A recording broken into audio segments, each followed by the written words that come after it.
Did you know that only two Power 5 teams have repeated as conference champions over the last 2 seasons? One of them, of course, is the Michigan Wolverines, and they obviously made the playoffs each of those 2 years. The second one, the Utes, the Utah Utes, have won the Pac-12 2 seasons in a row. We've had a different conference champion in the Pac-12, the ACC, and the Big 12 each of the last 2 years. But Michigan and Utah both repeated as conference champions this past season. Utah, though, yet to make a college football playoff. And despite the fact that they repeated as Pac-12 champions, despite the fact that they beat Southern Cal, who is in almost everybody's top 5 this preseason, they beat them not once but twice last year, including for the Pac-12 championship. Utah seems to be getting no respect this offseason, and I'm not really pointing fingers because I'm kind of guilty of this too. I find myself saying the same things today about Utah that I was saying 3 and 4 years ago. But is Utah the same team and program today they were 3 or 4 years ago? You make the argument that they're not. I have an argument to support my claim. We'll get into some of that in today's video, but it is kind of strange to me. Not very many people picking Utah to win the Pac-12. Not very many people even picking Utah to finish second in the Pac-12. You hear a lot of talk, obviously, about Southern Cal. You hear a lot of talk about Oregon and even talk about Washington. Fourth on the list, it seems to be where Utah falls when, at least from my experience on the internet over the course of the offseason, whether it's phone calls on the call-in show or comments that I read or whatever I see on the internet. Utah seems to be about the fourth most talked about or named team in the Pac-12. It's kind of strange given the fact that they have won the Pac-12 2 years in a row, and the only other team that's accomplished that in the Power 5 is Michigan. They've made the playoffs 2 seasons in a row and are the overwhelming favorite to win their conference, or maybe not overwhelming favorite, but a lot of people expect Michigan to win the Big Ten again, make the playoffs again. But Utah just I don't know, they have a serious lack. Or they suffer from a serious lack of benefit of the doubt from a lot of people. Again, myself included, so I'm not throwing stones at anyone else. I find myself, like I said, saying the same things or talking about Utah the same way I talked about them 2 or 3 years ago. In today's video, we're going to do a preview and breakdown of Utah's 2023 football season. We'll talk about the coaching staff, the players, who they lost, who's coming back. And then lastly, we'll put the schedule up on the screen, and I'll go through it game by game and give you a winner and a loser for every single week of Utah's 2023 college football season. We'll try to figure out, are they winning the Pac-12 for a third time in a row, and can they break through and make the college football playoff? Let's try to answer those questions right now. Let's go. Yeah, good morning, then. It's Uncle Lou here. Yeah, that's right. It's me, Uncle Lou, live on LouTube for you. Thanks for watching. I really appreciate it. Also, in addition to that as well. Hey, make sure you're subscribed to this channel. I post college football videos almost every single day of the year, and believe it or not, some of them are even watchable. I don't know about this video. You can let me know in the comments down below what you think about this one after it's all said and done. Like I said, we are going to wrap this video up with a game-by-game prediction for Utah 2023 college football season. Shout out to Julie C and Carter H over on the Uncle Lou Patreon page. When I sit down to do these videos, I go over to the Patreon page. I have a post over there talking about these prediction videos, and everybody who's a member over there has been commenting, letting me know which team it is they want to see me do a preview and prediction for. And today, Julie C and Carter H, it's your lucky day. Y'all both requested Utah, so that's what we're gonna do.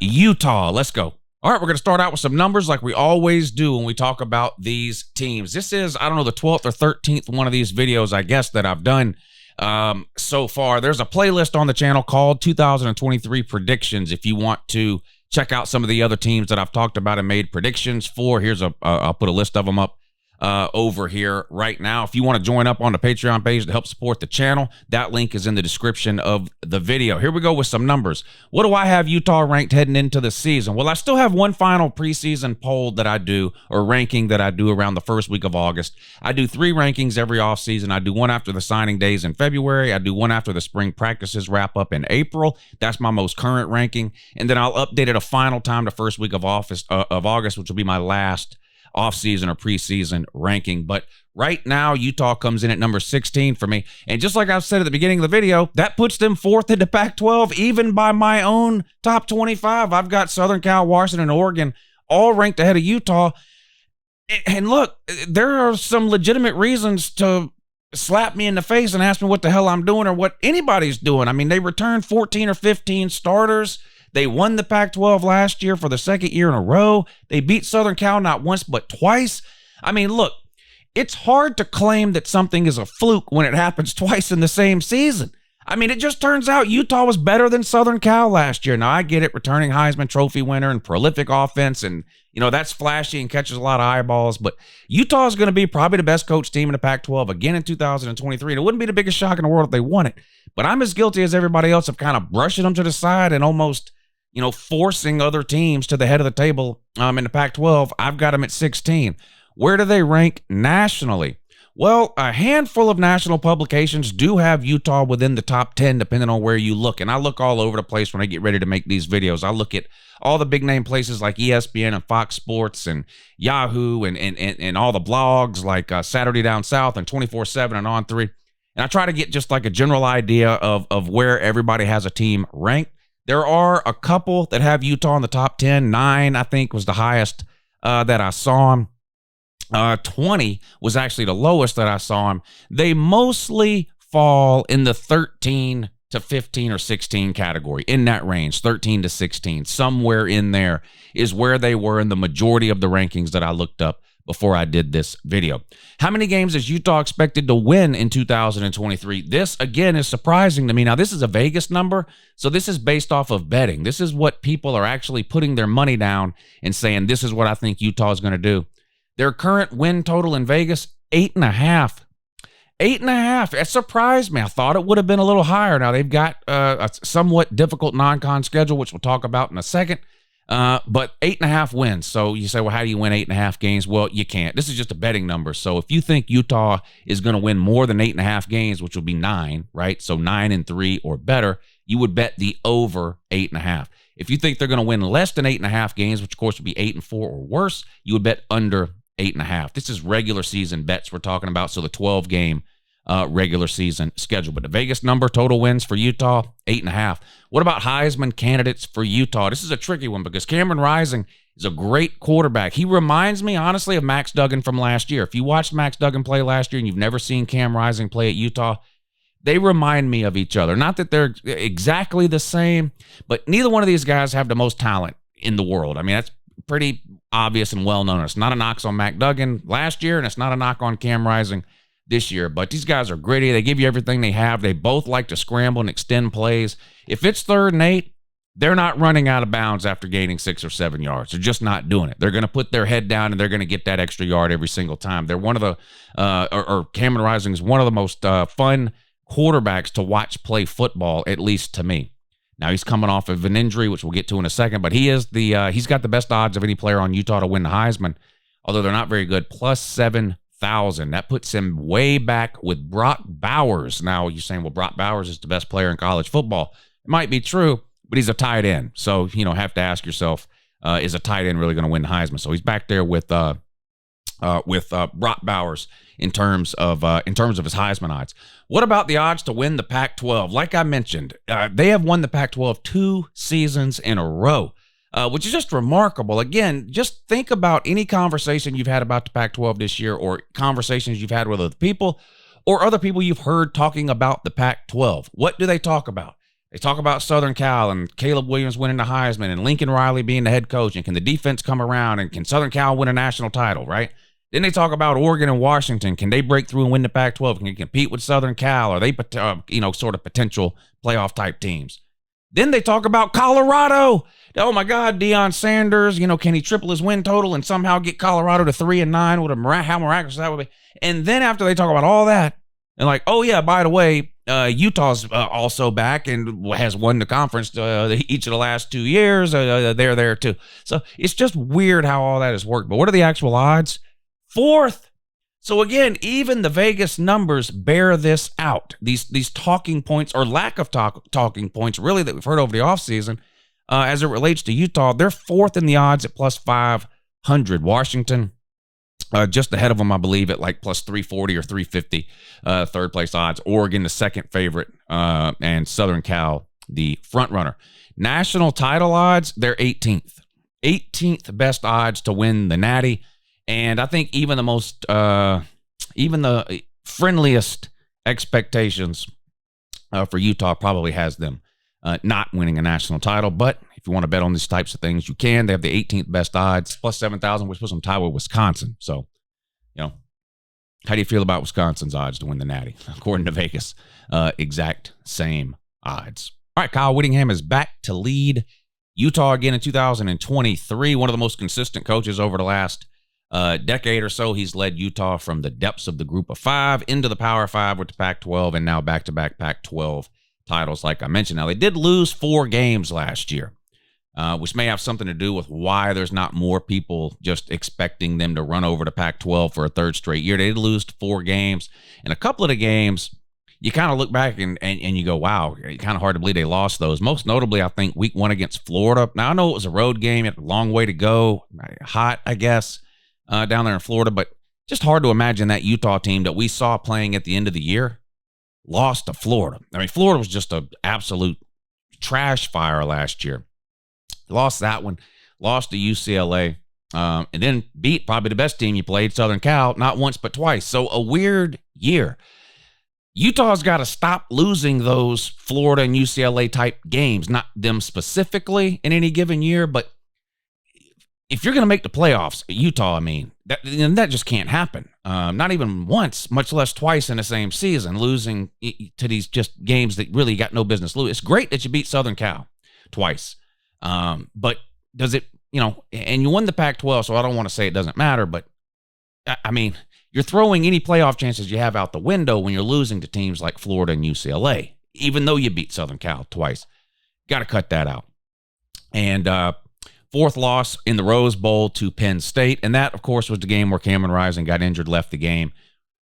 We didn't really know exactly what the deal was for a while, but it did finally come out that he tore his ACL, was having surgery, and was going to spend the entire offseason rehabbing. He missed all the spring and spring practice. Now, this isn't quite as big of a deal as it would be for some younger, less experienced quarterbacks, right? Cam Rising's been around a while. Now, it's still a benefit if you can go through spring, timing with your receivers, all that kind of stuff. So I'm not saying spring doesn't matter if you have experience, but given the choice of a veteran QB having to miss spring or, a first-year starter or true freshman having to miss spring, clearly I think it's a little bit better to have the veteran have to miss some time. And we don't really know for certain if Cam Rising is going to be able to start the season or not. And if he does, how close to 100% will he be, or will he be 100%? Now, most people that you talk to, whether it's things you read on the internet from, Utah beat reporters, what little bit has been said by the Utah coaches and Cam Rising himself, to fans of Utah that tend to be, more plugged into Utah than, the average idiot like me out here on the East Coast.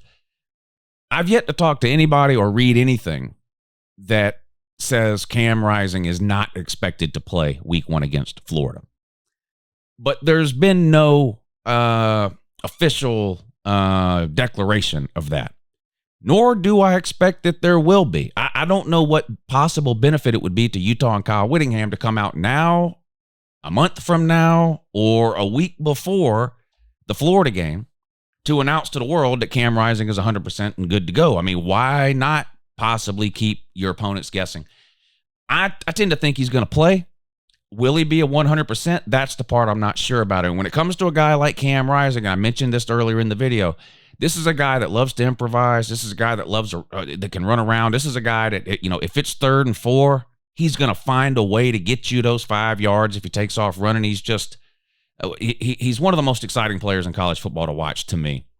I don't know how much of that we're going to get immediately when he comes back. Here's the thing with knee injuries now, and I've blown my knee out too. Now, I wasn't a high caliber athlete like these football players are when they do it, but one thing I do know, and you hear athletes say the same thing who have gone through it, and I can attest to this personally. The doctor can tell you till he's blue in the face that your knee is fine. Your knee is fine. Your knee is fine. You can go back to doing what you were doing. You can run. You can lift weights. You can do whatever it is you were doing. He can tell you that till he's blue in the face. Until that individual that has gone through that knee surgery and rehab believes that and trusts that 100% for himself, he's not going to be the same player. It's one thing to get over that type of injury physically, it's another thing mentally. It can hold you back. And you, chances are you probably know some examples of this in the world of football, whether you're talking college or NFL. I've known college football players that have torn an ACL, and 6-7 months later, they look like they never missed a beat. I've seen other players tear ACLs, and a year and a half later, they're 75-80% of what they once were, and they never really get back to where they were pre-ACL injury. So you never really know what you're going to get a year down the road from an ACL injury. As a college football fan, I mean, I've got no reason to root for or against Utah. But as a college football fan, I sure hope Cameron Rising comes back 100% because he's a lot of fun to watch. And without him, I just think Utah's chances of reaching any of their goals are drastically reduced. And I know about the backup quarterback situations. We'll talk about that in a second. I've heard from a couple of Utah fans, and they like what they have there. All of that is great, and all of that might be true. There is no Cam Rising there. You don't have anybody that's won you 2 Pac-12 titles. You don't got anybody that's got near the experience or yardage or touchdowns or anything that Cam Rising has. So I just think it would be a huge blow. And one sort of, I don't know if this is a knock on Utah, but sort of a glass ceiling maybe type of deal that they have. They just don't recruit at the level of, the big, quote unquote, big boys of college football. Your Georgias, your Bamas, your Ohio States, your Clemsons, your Texas, your Texas A&M, whoever it is. These teams that recruit in the top 10 year after year after year after year after year. It's hard enough for a team like that to replace a valuable piece of their offense. And that's with multiple 4- and 5-star options at backup. Utah just doesn't have that. They just don't, whether it's the quarterback or any other position. They lose Kincaid, that tight end, another guy that was just unbelievable to watch. And I like this guy they have. He's got an unpronounceable name. This kind of thing, getting to where it's about to start pissing me off. But Brent Queethy or whatever his name is, I like him and he's good. He's not Kincaid. He's just not. It would be almost impossible for anybody to replace that type of player. It's just especially hard for Utah to do it. But anyway, let's talk specifically about the offense. So Cam Rising, I feel like we kind of know what we're getting with him if we get him. If we don't, what are we going to get? Well, it's either going to be Bryson Barnes or not Brandon Rogers. Well, what's the other guy's name? Brandon Rose. Brandon Rogers. Mr. Rogers? Brandon Rose or Bryson Barnes. Now, Bryson Barnes was actually the backup last year, and I believe he started, was it the Washington State game when Cameron Rising suffered a less significant injury earlier in the season? And he was, of course, the one that came in relief of Cam Rising in the Rose Bowl when Rising went out with the injury. And he did okay. I mean, they beat Washington State in the game that he started, and I guess he did okay in the Rose Bowl, but it looks like Brandon Rose is going to be the quarterback if Cameron Rising can't go. He's a year younger, so he doesn't, he doesn't even have what little experience Bryson Barnes has. But when you kind of try to read what people are saying about this quarterback situation, you read a lot of the same thing when it comes to Bryson Barnes, which is we know what we have with him, and the suggestion being it's kind of limited. And with Brandon Rose, we don't necessarily know what we're going to get with him, but the potential of what we could get with a Brandon Rose is higher than what we know we can get with a Bryson Barnes. That's kind of what comes across no matter how many different articles from how many different sources you read about the Utah quarterback situation and specifically the backup quarterback situation. So again, I think we all hope it's Cameron Rising. I think even if you're a Florida fan and you got Utah week 1, I think even if you're a Florida fan, you're hoping you get Utah with Cam Rising. I mean, Utah without Cam Rising, honestly, just it doesn't feel like Utah. So we'll see. We'll see what happens. Clearly, Utah's a better team with Cam Rising than they are without him. Don't know that necessarily that they need him to beat a terrible Florida team, but like I said, Florida beat them last year. But more on the schedule here in a few minutes. But that's the quarterback situation as we know it right now when it comes to Utah. In fact, I thought about waiting to do this video altogether till way later in the offseason.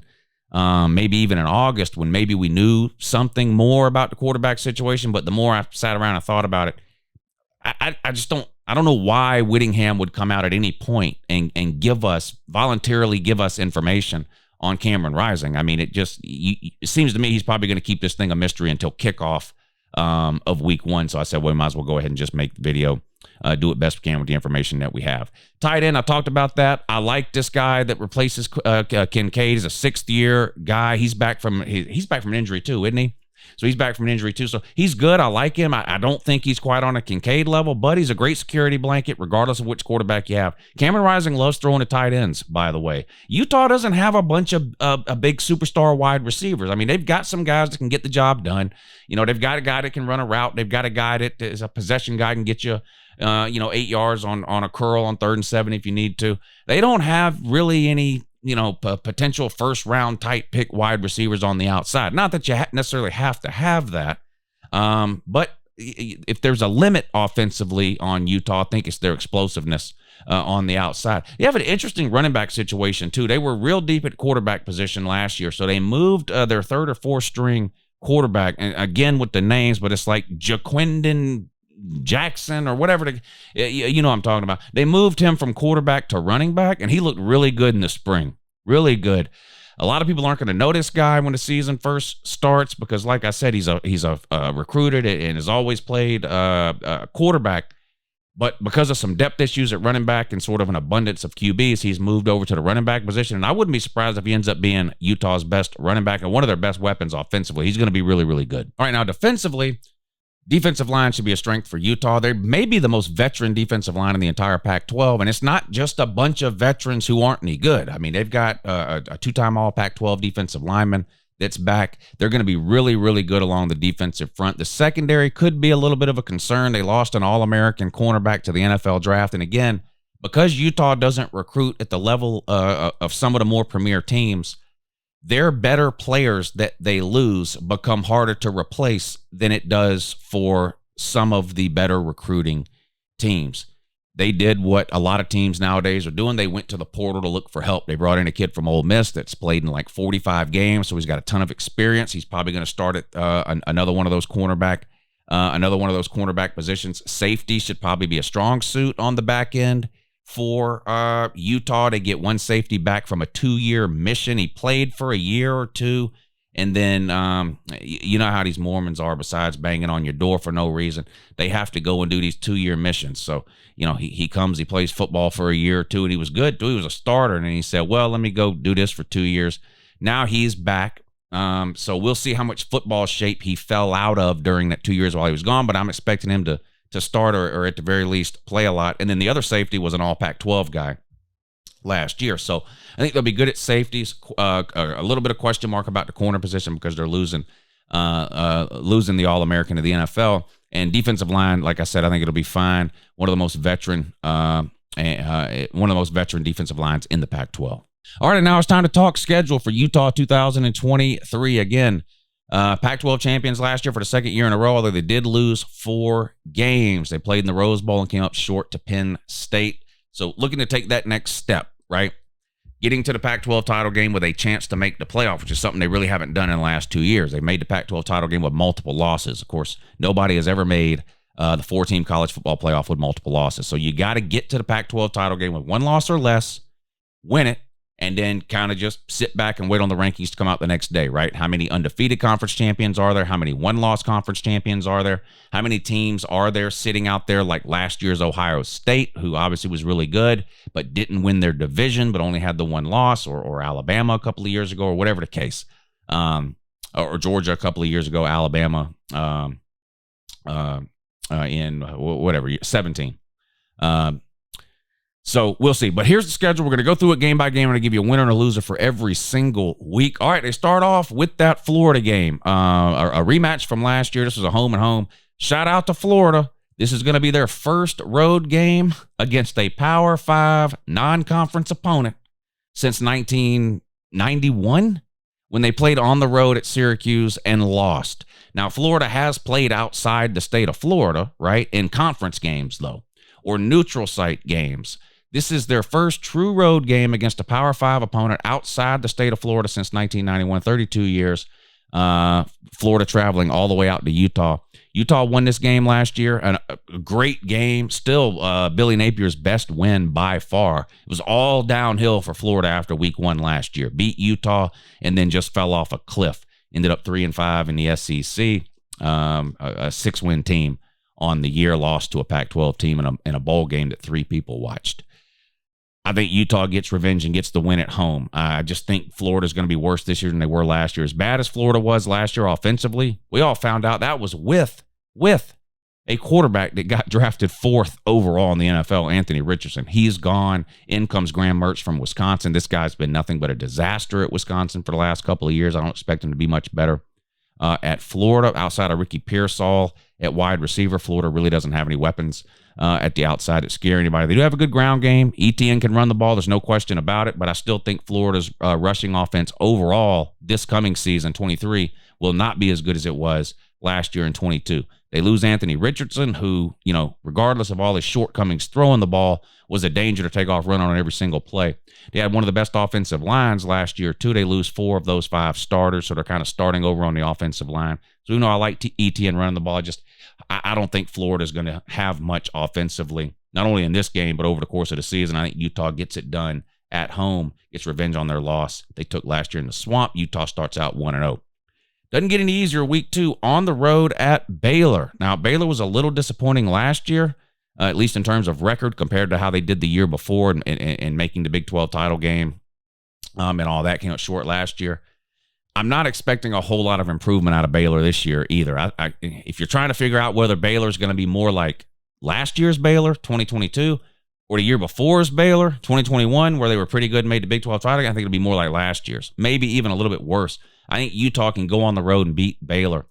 And I think they need to. I don't think, in fact, I know Utah cannot afford to lose a non-conference game if they want to make the playoffs. They can't. I just think there's too many teams in the Pac-12 this year that are kind of bunched together in terms of talent, potential, and possibility. I'm not sure anybody's going undefeated through their Pac-12 schedule. That means you've got to go undefeated in your non-con to have any chance to make the playoffs. Because, again, no 2-loss team has ever made the playoffs. So assuming every team in the Pac-12 is going to lose at least one conference game, if you lose a non-con game, that becomes your second loss, eliminating you from the playoffs. These are 2 must-win games, in my opinion, for Utah to start the season. At home against Florida, on the road at Baylor. I think they win them both. They're 2-0. Then they get a little bit of break back at home, take on Weber State. Should be an easy win. 3-0. Then they start the conference schedule, 9-game conference schedule into Pac-12. Just as a reminder, the Pac-12 no longer has divisions. So you play 9 games at the end of the regular season. They take the teams with the 2 best Pac-12 records, and that's who plays in the Pac-12 title game. I might have said Big 12, but obviously I'm talking about the Pac-12. Last year, those 2 teams ended up being Utah and Southern Cal, who had played a great game in the regular season, one that Utah won at the end. They then had a rematch in the Pac-12 title game. Utah won again. So conference schedule starts out at home against UCLA. They're breaking in a new quarterback. Assuming Cam Rising is playing and good to go still at this point in the season, Utah is not breaking in a new quarterback. It's also a home game for Utah, which is a big advantage for them versus playing on the road. UCLA, I'm up in the air on them. They obviously took a step forward under Chip Kelly last year. Last year was Chip Kelly's best year at UCLA by far, but they lose Dorian Thompson-Robinson. I'm still curious what they're going to do with their quarterback situation. They've got, is it Dante Moore? I believe they brought in five-star quarterback in this year's recruiting class. Always dangerous to play a true freshman QB. We'll see what they end up doing. Maybe by this point in the season, we've seen some Dante Moore. Maybe not. In any case, I think Utah is good enough to get it done. I think they beat UCLA. They're 3-0. This is where it starts to get tricky for me on the road at Oregon State. I talked about Utah being the 4th team that kind of gets talked about in the Pac-12 in terms of winning the Pac-12. A lot of people focusing on Southern Cal. Then you got some people talking Oregon, Dan Lanning. What can you do with Bo Nix back for his last year? And then Washington, who had a really good year last year with Michael Penix, another Heisman candidate QB, probably has the best defense in the Pac-12. And then they talk about Utah. Well, right after that, the team they would be mentioning would be Oregon State, a 10-win team last year for the first time in what seems like forever. A really good season for Oregon State. They get some key pieces back, and this can be a difficult place to play, especially when Oregon State is good. And I think Utah actually drops this game. Not convinced Oregon State is a better team than Utah, but again, a lot of these Pac-12 teams, the top 5 Pac-12 teams in particular, Southern Cal, Oregon, Washington, Utah, Oregon State. It seems like all 5 of those teams are capable of beating the other 4. Any of those 5 are capable of beating the other 4, it seems like to me. And I think this is that type of scenario. And let's be real, this is not the easiest start to a schedule in the world. It's just not. I mean, even as far as non-con schedules go, Florida and Baylor, okay, they're not top 10 teams. I get that. But you're playing 2 Power 5 non-cons to start the season, Florida and Baylor. One of them's a true road game at Baylor. You do get the break against Weber State, but then you host a pretty dangerous Chip Kelly UCLA team, and then on the road at Oregon State. So these first 5 games here, it seems to me, no matter how they do it, if they get out of here 4-1, that's pretty good. That's pretty good. I think they win their first 4 and lose on the road at Oregon State, though. That takes them into their bye week. Come out of your bye week, you play Cal, lower tier of the Pac-12. That should be a win. And then how about this for back-to-back games? The Pac-12 did Utah no favors at all. No favors at all. First of all, the first 5 games of the schedule are not very easy. And then to schedule Utah in back-to-back weeks against Southern Cal and Oregon, I don't know who Utah pissed off in the scheduling office, but there are very few teams in the country that could win these 2 games back-to-back. And I'm including some of your upper echelon of college football. There's a lot of top 5 teams who would struggle to win these 2 games in back-to-back weeks.